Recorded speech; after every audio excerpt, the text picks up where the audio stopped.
The day I realized my daughter's boyfriend was actually a legend. I've always been the overprotective dad.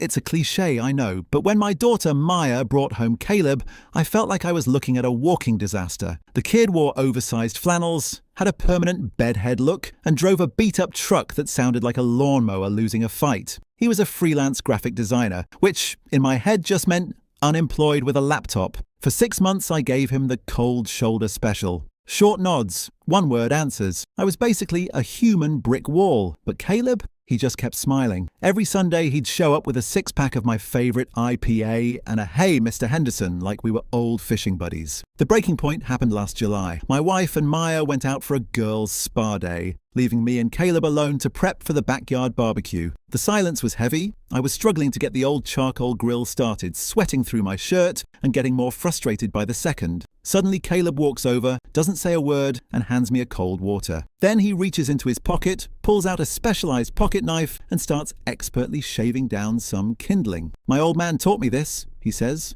quiet-like. Works every time. 10 minutes later, the fire is perfect. I'm impressed, but I don't show it. Then he looks at the vintage Mustang I've had sitting under a tarp for 3 years. "67 fastback?" he asks. I nodded. "Needs a new fuel pump.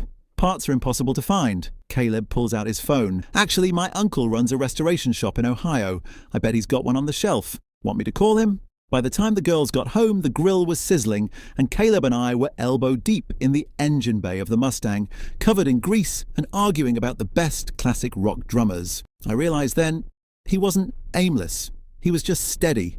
He didn't need to prove himself to me. He just wanted to be part of the family. Now, he's the first person I call when I need a hand or just a good beer. Maya definitely picked a winner.